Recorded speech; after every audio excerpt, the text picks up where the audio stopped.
If you're looking to create a course but can't decide on what platform to use, well, in this video, I'm going to share with you some of my thoughts to help you make the decision. Hi, I'm Cindy Nicholson from thecoursewhisperer.co, and I help entrepreneurs create quality online courses. Okay, so this is probably the biggest question I get from course creators just starting out. What platform do I use to host my online course? And well, I haven't done a video about this yet because the answer is tricky. But because so many of you asked the question, I thought I would share, my perspective. Now, the reason why the answer is so tricky because the true answer is it depends. Everyone's situation is different, so it's hard to come up with one blanket answer that addresses everybody. So you really just need to consider your own circumstances first, because ultimately it just comes down to your own preference. It's like me asking you, what do you prefer, Nike or Adidas? You probably already have your own preference, and regardless of how much debate going back and forth, you will still probably not change your mind. So it's the same thing with what platform to use. It really comes down to everybody's individuals circumstances as well as their own preference. That being said, I'm going to just give you some thoughts about what you can consider when you are thinking about what platform to host your online course. So let's talk about that. So when it comes to hosting your online course, you have a couple of different options. You can self-host, where you have it hosted right on your own website, or you can have it hosted with a third-party provider. Now, let's first talk about the first option. If you have decided to have it self-hosted, then you would choose a plugin and add it to your website and then upload your content to there. So some common platforms are Lifter LMS, LearnDash, MemberPress. There's a whole slew of plugins that you can use to self-host your own course. Now, when you do that, just the consideration is you have a lot of control as to how you structure your course, how the look and feel looks like, and all of those things. So you have a lot of more options when it comes to self-hosting.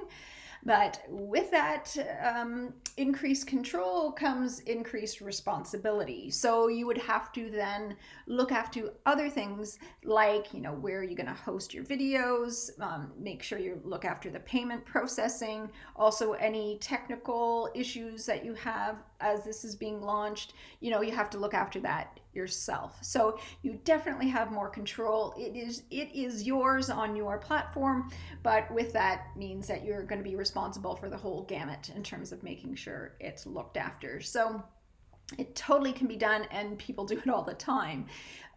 One of the considerations, if you are an online course creator for the first time, it may be a lot to take on. So not only are you learning how to create an online course, but you also need to learn the technology behind it. So some people just opt out of that option just because it's too much information to have to learn, and it's holding them back from getting out there. So first option is to have it self-hosted on your own website. Let's talk about the second option. So your second option is to have your course hosted by a third-party platform. Now, they'd be able to access your course from your website, but then they'd be routed over to a third-party platform where you would upload your content. So as with the first option, there's considerations. You have a lot less control over, the look and feel of it and what options are available to you. But that also then means that you have a lot of functionality built in that you aren't necessarily solely responsible for. So there's a bit more of a convenience factor when it comes to third-party hosting. They do the work for you. That being said, that means also it's going to cost a little bit more money than it would be with the original option. And so then you have to just decide, is that extra effort worth it for the saving of money? And that again comes down to your own personal preference and willingness to kind of roll up your sleeves and learn the technology. So there's a number of third-party options out there. They're growing day by day. Some of the more common ones you may have heard of are Teachable, Thinkific, Kajabi, ClickFunnels. There's a whole slew of them. And so bottom line, what I suggest when you're trying to decide, self-hosted or third-party host is number one, get some familiarity with each of them. See which one kind of speaks your language and, resonates with you from a functionality standpoint. And if you are just getting started out, number one, go for what's easiest for you to get it done and get it out there.